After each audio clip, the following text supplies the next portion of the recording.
El nou Club Bàsquet Prat 2017-2018 ja s'ha posat en marxa.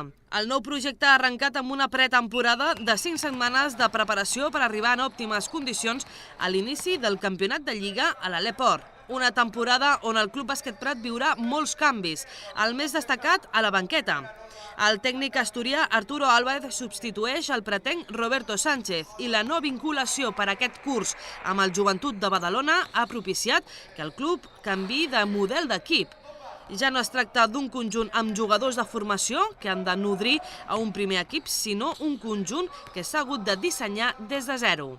Cate llega de 2 años en Sevilla, CB, cedió por el Madrid, MVP del torneo sub-20, Marc Blanc es una de las figuras de la Leporo, Josep Pérez también es un base de categoría, quizá esta columna vertebral y rodeada de jugadores americanos desconocidos para la afición española, pero que puedan dar ese soporte para alcanzar un nivel superior, ¿no? El resto es jóvenes jugadores españoles y catalanes que van a estar aquí compitiendo por ganarse su espacio, y creo que, como has dicho, esa estructura, esa columna vertebral rodeada del resto de jugadores que tenemos, lo que esperemos que nos haga más grandes, ¿no?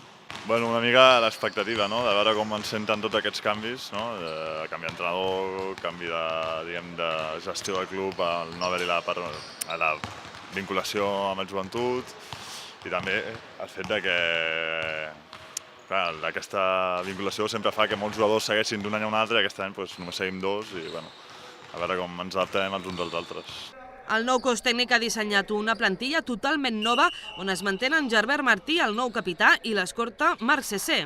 A partir d'aquí, 9 noves incorporacions on destaquen noms importants com el retorn de Marc Blanc, el base Josep Pérez o el pivot romanès Emmanuel Cate, procedent de l'ACB, i també joves jugadors del Canadà i els Estats Units que provenen de les lligues universitàries.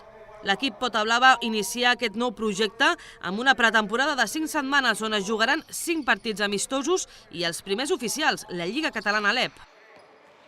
Bueno, una forma gradual de empezar, ¿no? Con partidos contra un rival como, por ejemplo, el USA San Adrià de Liga EVA, como primera pieza de toque. En segundo lugar, tener un rival como Castellón, uno de los favoritos este año en la categoría. A partir de ahí, centrar mucho más en nuestro trabajo de entrenos y volver a intentar ser competitivos ya después de un mes de entrenamientos en la Liga Catalana, ¿no? Ha sido planificado como test de entrenamiento con partidos de un nivel quizá de una categoría inferior, un rival muy alto para ver en qué estado estamos, dejar 2-3 semanas para consolidar nuestro trabajo de pretemporada y afrontar la Liga Catalana con un reto y una competitividad que también buscamos ser para que estar preparados para el día del inicio de la Liga, ¿no? Tot per preparar l'arrencada del campionat a una Lliga Leport que enguany serà especialment dura. Durísima, durísima porque hay unas super plantillas. No nos olvidemos del Breogán, de Melilla, de Palencia, de Oviedo, Coruña, increíble. Creo que ha mejorado 2 peldaños el nivel de anteriores ediciones.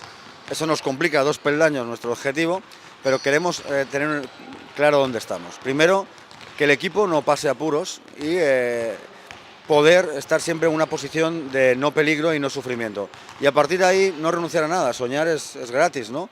Y tiene que ser nuestra motivación. Por tanto, consolidar al Prat en esta liga durísima y bonita, y a partir de ahí, ¿quién dice que no podemos soñar con algo?